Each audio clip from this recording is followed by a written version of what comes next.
Okay, so after nung video ko last year, August ko ata ginawa yun, yung bike to work ko, tapos bigay ako ng bike specs nung gamit ko Speed 1 Destroyer nung pauwi. So after nun, na may mga upgrades na nangyari, nagsimula yun sa system, tapos nagpalit ako ng rim, tapos nasunod yung fork, tapos nasunod yung frame, tapos hanggang sa pati yung crank napalitan ko na. So halos nag-iba na itsura ng Speed 1 ko. Actually, ibang bike na siya talaga. So parang ito na yung nangyari. Yan na siya. Pero hindi naman yan yung video ko today. Ang video ko is dun sa Speed 1 upgrade ko. So since ang dami kong parts na natira, sinubukan ko siya ibenta. Hindi ko naman siya mabenta ng magandang presyo. Actually, binaba ko na, pero binabarat pa rin ako. So, naisip ko, buuin ko na lang siya ulit. So, ito yung update a year after. So, today is September 2024. Ito na yung itsura niya ngayon. Yan. So, bike check muna tayo. So, yung frame yung pa rin, Speed 1. Yung fork ko, ito pa rin. This is the RockShox Recon. Pero yung drop kasi neto, ang original is 130.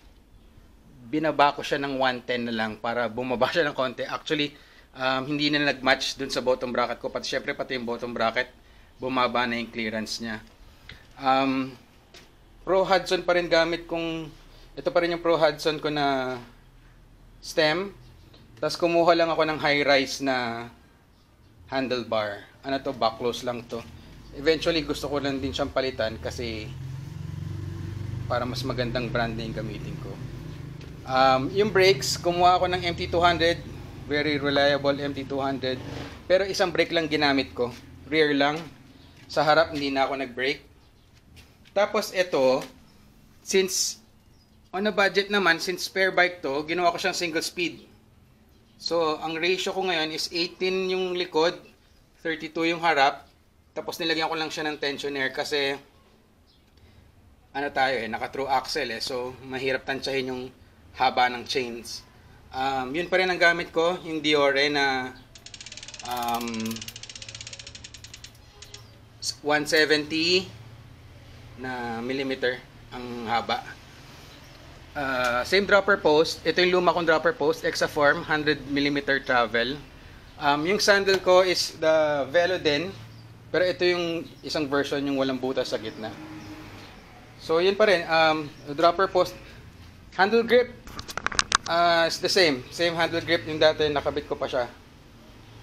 Wheel set pala, yung wheel set ko, yung pa rin gamit ko yung wingman, pero tinanggal ko yung mga sticker nya para lang malinis tingnan. Ang itinira ko na lang ito, yung sticker na ito nakalagay na wingman, kita, diba? Yan yung wingman. Gamit kong tires is Continental Race King. Lapad niya is 2.2 kung hindi ako nagkakamali. 27.5 then 2.2. First time ko lang gagamit ng single speed. Hindi ko alam kung okay, pero syempre gusto ko rin subukan. Gagamitin ko rin siya for bike to work. So yung first ride ko sana is bike to work. Actually, hindi ko pa siya nagagamit talaga eh. Kanina ko lang nakabit yung chain, pati yung tensioner, para mabuo ko na siya. Tapos, subukan ko siyang i-test ride kung kakayanin ko or hindi. Pero at least, nabuo siya ulit. Yan siya. Okay naman. Hindi ko pala siya natitest. Ito, gagawin ko na lang siguro ng video na separate to kasi totally ibang bike na siya. Ayun, so test ride muna ako. Malaman natin kung okay tong Speed 1 na to. Right. Supposedly ang first testing ko dapat nito bike to work eh. Kaya lang baka hindi ko magamay, mahirapan lang ako mag-commute. So ito na lang muna siguro yung initial kong testing. Meron lang akong kailangang i-check na pricing ng gulong dun sa aming trusted gulungan. So, short ride lang para lang din matesting ko kung anong kailangan kong paayos pa, kung meron akong kailangan na palitan or okay ba siya gamitin. So far, ang lambot niya padyakin, kaya parang ang bagal ng takbo ko ng andar, bagal ng andar kasi parang masyadong malaki yung 18 teeth na cogs. Pero sa baga, pag ahon na naman, wala naman siyang mas okay. Pero pag patag, medyo mabagal kasi chain ring kong gamit 32 lang din eh. Kaya lang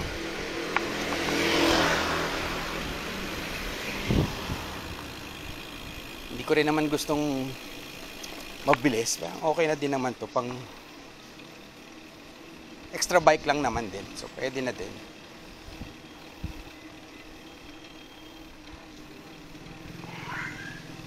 Subukan ko tong lockout fork.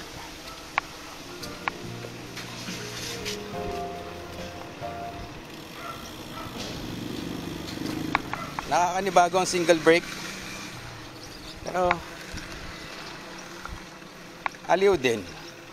Aliw din yung single braking. Nakalimutan ko pala sabihin, yung spokes na gamit ko dito Ragusa lang na stainless. Ordinary lang din siya.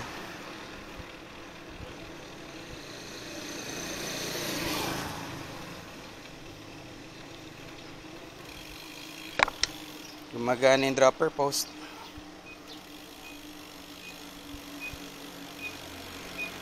Ang bagal lang talaga ng bike.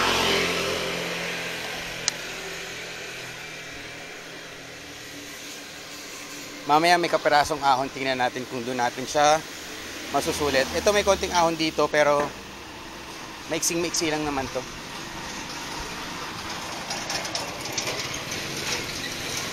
Lakas ng preno. Sulit talaga tong MT200.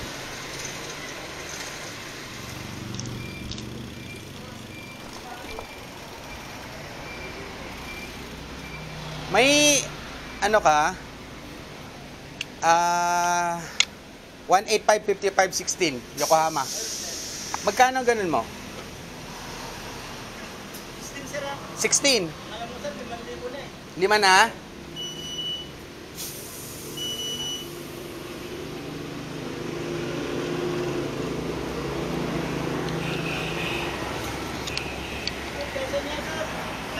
$5,000. May credit card ka ba? Wala? Cash lang sa inyo? Sige. Sige, balik ako. May kasamang balancing yan? Pati pitaw kasama? Sige. Dalhin ko na lang dito. Thank you. Yokohama yan, no? Okay.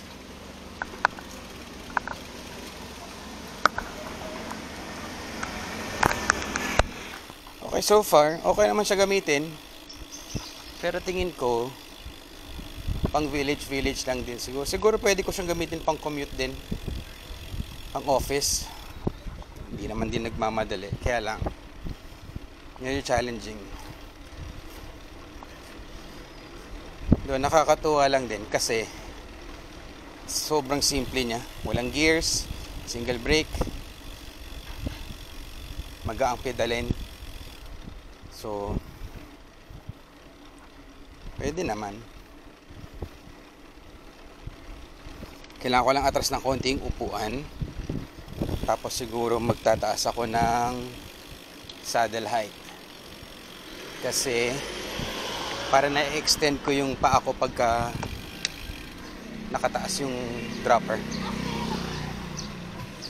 Ito may kaperasong ahon. Tingnan natin kung kakayanin natin ito. O kung kailangan ko tumayo.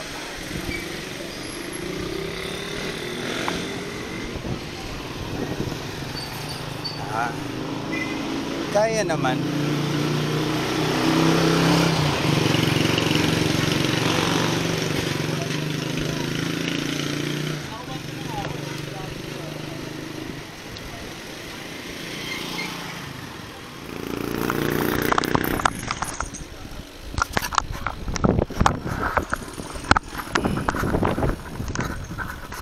So ito na yan. Hindi na siguro ako mag-iikot. Uwi na ako siguro. Sobrang init eh. Alas magto 2 o'clock na ng tanghali. Sinubukan ko lang yung bike. Pero okay siya so far. Okay na din. Hindi siya mabilis pero komportable siya gamitin.